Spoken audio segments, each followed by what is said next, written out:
Imagine किया जाए एक ऐसी जगह जहां 455 मीटर की ऊंचाई से पानी सीधा जमीन की तरफ गिर रहा हो। बाप रे, 455 मीटर!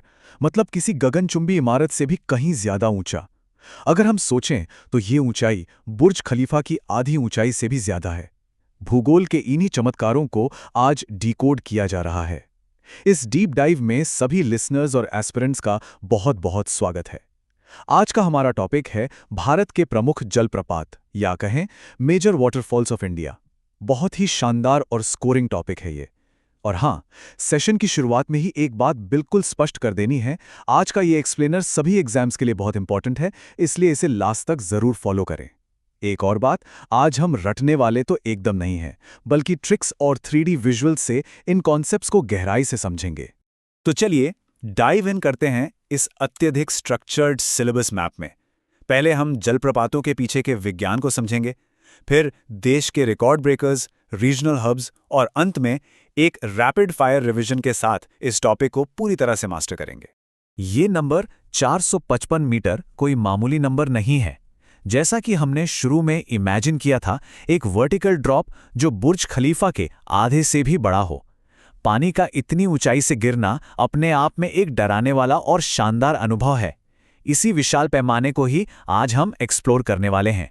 सुपरलेटिव्स और बड़े बड़े रिकॉर्ड्स पे छलांग लगाने से पहले चलिए एक basic 3D topographical concept clear कर लेते हैं कि आखिर ये जलप्रपात बनते कैसे हैं। देखो, अगर इसे बहुत ही सिंपल 3D टोपोग्राफी में इमेजिन करें तो जलप्रपात सिर्फ ऊंचाई से गिरता हुआ पानी नहीं है। जब कोई नदी समतल जमीन पर बहते हुए किसी ऐसे इलाके में पहुंचती है जहां अचानक कोई कठोर चट्टान हो और उसके ठीक बाद कोई मुलायम चट्टान, तो क्या होता है? मुलायम चट्टान तेजी से कटने लगती है। समय के साथ ये कटाव इतना गहरा हो जाता है कि वहां एक बहुत ही खड़ी ढलान या क्लिफ बन जाती है। और बस यही खड़ी ढलान एक शांत बहती हुई नदी को एक शक्तिशाली जलप्रपात में बदल देती है। अब इसी प्रोसेस ने भारत में कुछ ऐसे रिकॉर्ड ब्रेकर्स बनाए हैं जो एग्जाम्स के फेवरेट हैं। अगर भारत के जलप्रपातों की कोई खेल प्रतियोगिता हो ना, तो ऐसा लगता है कि रिकॉर्ड तोड़ने वाले सारे चैंपियंस एक ही राज्य में बैठे हैं और वो राज्य है कर्नाटक। हमारे पास ऐसे मुख्य पिलर्स हैं जिन्हें ट्रिक्स के साथ याद रखना बहुत आसान है। पहला है भारत का सबसे ऊंचा जलप्रपात कुंचिकल, 455 मीटर, वराही नदी पर। दिलचस्प बात यह है कि यह सीधा नहीं गिरता, बल्कि पश्चिमी घाट की चट्टानों पर सीढ़ीदार तरीके से नीचे आता है। क्या विजुअल है। दूसरा है सबसे चौड़ा जोग जलप्रपात, 253 मीटर की ऊंचाई से गिरने से ठीक पहले शरावती नदी राजा, रानी, रोवर और रॉकेट नामक 4 अलग अलग धाराओं में बढ़ जाती है। ट्रिक याद रखनी है, शराब पीकर कोई जोग या योग नहीं कर सकता, यानी शरावती नदी पर जोग। और तीसरा हैवीवेट चैंपियन शिव समुद्रम, जो 98 मीटर ऊंचा है। इसकी ट्रिक है वेरी शिव, यानी कावेरी नदी पर शिव समुद्रम। पानी का वॉल्यूम इतना ज्यादा है कि ये टरबाइनों को घुमाने के लिए भारी ताकत पैदा करता है। और आपको बता दें, 1902 में यहां एशिया का पहला बड़ा हाइड्रो इलेक्ट्रिक स्टेशन लगा था। अब आते हैं चौथे पिलर पर, जिसे भारत का नियाग्रा कहा जाता है। चित्रकूट जलप्रपात छत्तीसगढ़ के बस्तर जिले में इंद्रावती नदी पर है। इसे नियाग्रा क्यों कहते हैं? इसके आकार की वजह से। ये एकदम घोड़े की नाल यानी हॉर्स शू जैसा है। जब बहुत चौड़ी नदी चट्टान से गिरती है तो बीच वाले हिस्से में पानी का वॉल्यूम और वेग सबसे ज्यादा होता है, जिससे बीच की चट्टान ज्यादा तेजी से कटती है और यह अर्धचंद्राकार रूप ले लेती है। तो जब एग्जामिनर्स ये प्रीवियस ईयर क्वेश्चन सामने रखते हैं तो जवाब तुरंत साफ होना चाहिए। बिना किसी रटन विद्या के ये पूरी तरह से स्पष्ट है कि भारत का नियाग्रा चित्रकूट जलप्रपात को कहा जाता है, जो इंद्रावती नदी पर स्थित है। चलिए आपने नक्शे पर थोड़ा पश्चिम और मध्य भारत की ओर चलते हैं। यहाँ हम एक्सप्लोर करेंगे कि कैसे बदलते हुए लैंडस्केप पूरी तरह से अलग प्रकार के जलप्रपात बनाते हैं। मध्य प्रदेश में नर्मदा नदी का राज है और वहाँ है धुआंधार जलप्रपात। नाम में ही बहुत पावर है। इसके पीछे का साइंस बहुत रोचक है। भेड़ाघाट में नर्मदा नदी सफेद मार्बल यानी संगमरमर की कठोर चट्टानों के बीच से बहती है। जब नदी का भारी पानी ऊंचाई से इन कठोर मार्बल पर गिरता है तो पानी एकदम सूक्ष्म बूंदों यानी माइक्रोस्कोपिक पार्टिकल्स में टूट जाता है। हवा में तैरती ये बारीक बूंदें धुएं या कोहरे जैसा एक परमानेंट विजुअल बनाती हैं। इन पश्चिमी और मध्य चमत्कारों को याद रखने का देसी जुगाड़ मनोविज्ञान का बहुत ही चतुर इस्तेमाल है। मध्य प्रदेश में धुआंधार के लिए नरम चीजें जल्दी धुआं नहीं छोड़ती, यानी नर्मदा। राजस्थान में चुलिया जलप्रपात के लिए सीधा अल्फाबेटिकल ट्रिक, CH से चुलिया और CH से चंबल। गोवा के दूध सागर के लिए मंडी में दूध के सागर बह रहे हैं, मंडी यानी मांडवी नदी। और बिहार का ककोलत नवा कोका कोला यानी नवादा जिले में। ये ट्रिक्स दिमाग में एकदम छप जाती हैं। अब इस सवाल पर गौर करें, चुलिया जलप्रपात किस राज्य में स्थित है?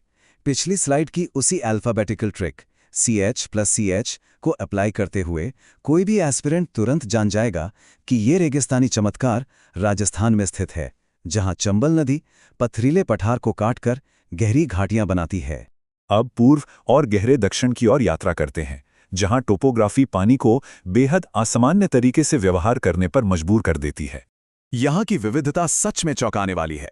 झारखंड के हुंड्रू जलप्रपात के लिए हमारी ट्रिक है गुल्लक में सोना, यानी हुंड्रू और स्वर्णरेखा नदी। उड़ीसा में 399 मीटर का विशाल बरहे पानी और मचकुंड नदी पर डुडुमा। दक्षिण में केरल के घने जंगलों के बीच अथिरापल्ली का सिनेमाई ड्रॉप और चलियाड़ नदी पर सूचीपारा, जिसे हम अपनी उसी पुरानी CH ट्रिक से आसानी से याद रख सकते हैं। और अब एक बहुत ही अनोखी ज्योमेट्री देखते हैं।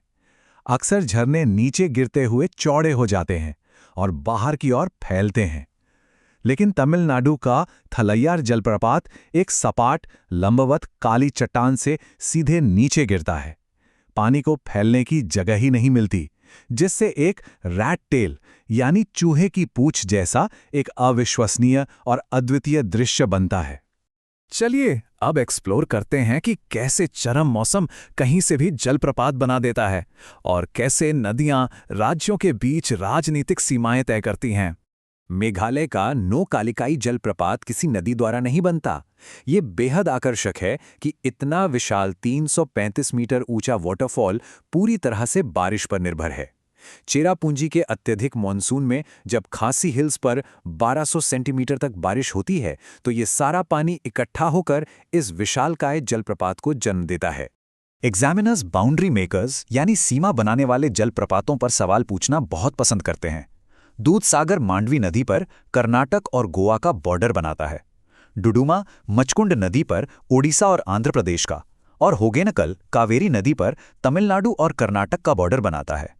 साथ ही नर्मदा की ऊबड़-खाबड़ भ्रंश घाटी या रिफ्ट वैली कपिलधारा और दुग्धधारा जैसे जलप्रपातों को जन्म देती है। अगर हम पूरे देश में इन सभी जलप्रपातों की ऊंचाइयों का एक मेंटल ग्राफ बनाते हैं, तो ये डेटा स्पष्ट रूप से दिखाता है कि 455 मीटर की ऊंचाई के साथ कुंचिकल का कोई मुकाबला नहीं है। उसके बाद 399 मीटर पर बरहे पानी, 335 मीटर पर नोहकलिकाई और फिर वज्राई और जोग का नंबर आता है। ओके, चलिए अब इस सारे मूल्यवान टोपोग्राफिकल डेटा को एक high energy rapid fire revision के साथ स्थायी रूप से दिमाग में लॉक कर लेते हैं। इन जोड़ियों को एक साथ तेजी से दोहराना लोकेशंस और नदियों को दिमाग में छापने का सबसे प्रभावी तरीका है। चलिए एक साथ देखते हैं। कुंचिकल वराही नदी कर्नाटक, जोग शरावती नदी कर्नाटक, हॉर्स शू शेप वाला नियाग्रा यानी चित्रकूट इंद्रावती नदी छत्तीसगढ़, मार्बल को धुएं में बदलने वाला धुआंधार नर्मदा नदी मध्य प्रदेश, और अंत में दूधसागर मांडवी नदी जो कर्नाटक और गोवा का बॉर्डर बनाता है। जैसे ही हम इस एक्सप्लेनर के अंत में आते हैं, हम एक गहरे भौगोलिक विचार के साथ छूटते हैं। यदि पानी लगातार बहकर लाखों वर्षों में ठोस ग्रेनाइट का सीना चीरकर अपना रास्ता बना सकता है, तो ऐसी कौन सी बाधा है जो वास्तव में अचल है? पानी की इस निरंतर जिद से हम सभी को बहुत कुछ सीखने को मिलता है। इस डीप डाइव का हिस्सा बनने के लिए बहुत बहुत धन्यवाद। ज्ञान की इस यात्रा को ऐसे ही जारी रखें।